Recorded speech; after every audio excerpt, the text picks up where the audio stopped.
Good morning.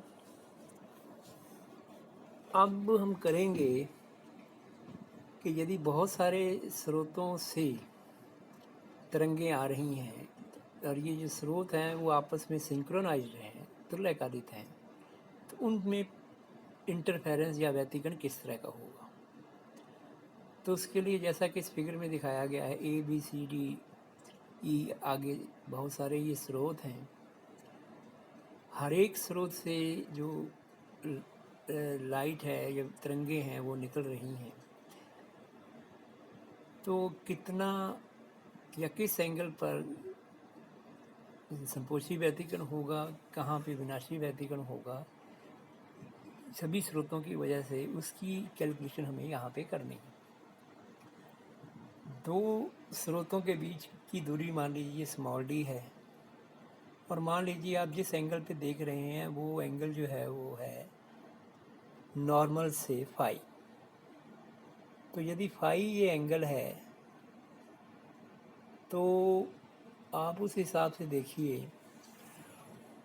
कि जो पहला स्रोत ए और दूसरा स्रोत बी है, इससे निकलने वाली जो लाइट है उसमें जो पाथ डिफरेंस आएगा, ये जो पहली वेव है और दूसरी वेव है, इनमें जो पाथ डिफरेंस है दैट इज ए डैश। अब ए डैश जो है इस फिगर के अकॉर्डिंग देखिए, यदि नॉर्मल से ये एंगल फाई है तो ये एंगल 90 माइनस फाई होगा, और इधर 90 है तो ये जो ए डैश एंगल है ये भी फाई होगा। आप इस ट्राइंगल से ए डैश की यदि कैलकुलेशन करते हैं तो ये आएगा डी साइन फाई। तो ये होगा पहले स्रोत और दूसरे स्रोत से निकलने वाली तरंगों के बीच का पाथ डिफरेंस। यदि आप इस पाथ डिफरेंस को कालांतर में बदलना चाहिए, फेज डिफरेंस में बदलना चाहें, तो it is alpha is equal to 2 pi by lambda times path difference यानी डी साइन फाई। यानी किसी भी स्रोत से ए से बी से सी से इनके आगे जो पथांतर की वैल्यू है, कलांतर की जो वैल्यू है, वो अल्फ़ा हर बार आगे बढ़ती चली जाएगी, हर बार अल्फ़ा अल्फ़ा का डिफरेंस जो है आगे पैदा होगा। इसके अलावा हो सकता है कि जो एंटीना है उसके अंदर ए बी सी के अंदर जो आप करंट फ्लो कर रहे हैं उस करंट के अंदर भी कोई कलांतर हो, तो उसके लिए यहाँ पर एक टर्म और लिखी गई है डेल्टा। तो ये उत्तरोत्तर कलांतर है, पहले स्रोत दूसरे स्रोत और दूसरे से फिर तीसरे का भी इतना ही, तीसरे से चौथे का भी इतना ही, तो ये वैल्यू डेल्टा मान लेते हैं। अब क्वेश्चन है कि इन सारी तरंगों से जो होने वाला व्यतिकरण है उसका इफ़ेक्ट कितना आएगा एंगल फाई पर। तो इसके लिए हम अध्यारोपण का सिद्धांत अप्लाई करते हैं। तो E equal to e m यहाँ पे आयाम है किसी भी स्रोत से निकलने वाली तरंगों का, e raise to iota omega t. अब दूसरा जो बी स्रोत है उससे लिखा जाएगा ई की power iota omega t minus bracket के अंदर एल्फ़ा प्लस डेल्टा। ये अल्फ़ा क्यों है? अल्फ़ा है कलांतर जो कि पाथ डिफरेंस की वजह से है, और दूसरा जो है डेल्टा दैट इज़ ये धाराओं में फेज डिफरेंस यदि है तो उसकी वजह से। इसी तरह से दूसरे से आगे तीसरा लिखिए e raise to iota omega t minus 2 times alpha plus delta. ये 2 टाइम्स क्यों हो गया? क्योंकि पहले के मुकाबले में दूसरे में जितना था उतना ही दूसरे के मुकाबले में तीसरे में, और इसी तरह से ये टर्म्स आगे बढ़ती चली जाएंगी और लास्ट तक जो इसका कलांतर है वो बढ़ता जाएगा, n पदों तक आपको इसको जोड़ना पड़ेगा। अब जब आप जोड़ेंगे इसको तो जोड़ने के लिए आप देखिए कॉमन निकल आएगा कुछ, तो ई की पावर एम साइन ई की power iota omega D 1 plus e raise to minus iota alpha plus delta plus e की power minus 2 iota alpha plus delta plus जितने भी आगे n पदों तक। ये जो है ये जीपी है, ज्योमेट्रिकल प्रोग्रेशन है। उसमें इसका जो सम आएगा, ये जो ब्रैकेट में लिखी हुई राशि है, ये दिखा जाता है S equal to a 1 minus r raise to power n upon 1 minus r. R यहाँ पे रेशियो है दो कंसेक्टिव टर्म्स की। तो आप यदि इन एन पदों को जोड़ेंगे तो ये आएगा 1, फर्स्ट टर्म जो 1 ही है, और फिर लिखिए 1 माइनस आर, आर रेशो कितना है वो आप देख रहे हैं कि और iota alpha plus n, alpha plus delta, तो एन से ये मल्टीप्लिकेशन हो जाएगा और अपॉन 1 माइनस ये अल्फा प्लस डेल्टा। अब इसमें से कुछ टर्म्स कॉमन निकालिए, यानी ऊपर से कॉमन निकाला है कि power minus j n alpha plus delta over 2।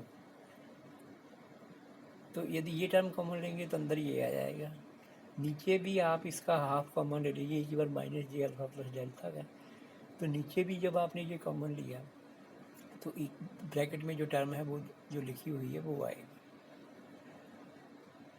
अब आप ये जानते हैं कि साइन थीटा जो है वो बराबर होता है e की power iota theta minus e की power minus iota theta upon 2 iota.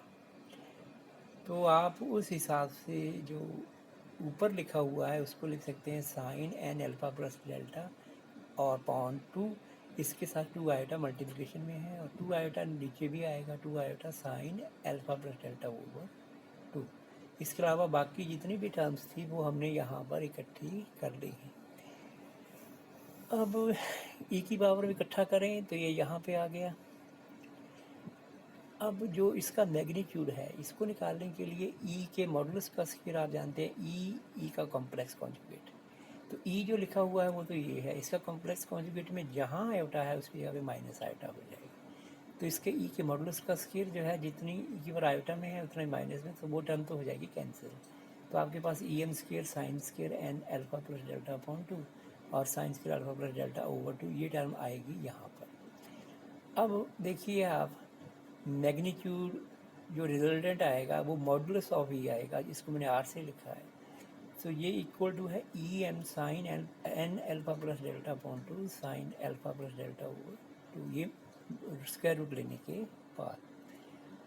अब देखिए यहाँ पर जो रिजल्टेंट है उसकी वैल्यू कितनी होगी, कम होगी ज़्यादा होगी, वो हम इसी रिलेशन से देंगे।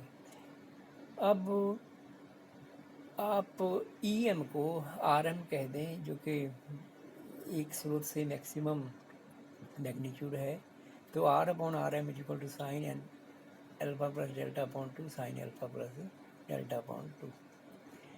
अब देखिए यदि एक चीज़ और मान रहे हैं हम, यदि एंटीना के धारा समान कला में है तो डेल्टा जो है वो आप जीरो कह सकते हैं, यानी कोई करंट में फेज डिफरेंस नहीं है, तो delta is equal to zero. तो are upon R M is equal to sine N alpha upon 2 sine alpha upon 2। अब देखिए ये टर्म मैक्सिमम वैल्यू कब होगी कि when alpha by 2 tends to zero. जब alpha by 2 tends to zero है तो बेसिकली ये 0 बाई 0 फॉर्म बनेगी, क्योंकि ऊपर भी 0 आएगा नीचे भी 0 आएगा। लेकिन एल हॉस्पिटल रूल से साइन एन अल्फा अपॉन 2 और साइन अल्फा अपॉन 2 इसकी यदि वैल्यू निकालें when alpha by 2 goes to zero और जाएगा तो ये वैल्यू एन आएगी, क्योंकि डिफ्रेंशिएट करोगे तो ऊपर एन आ जाएगा बाहर, तो ये वैल्यू आएगी मैक्सिमम जो कि एन के बराबर होगी।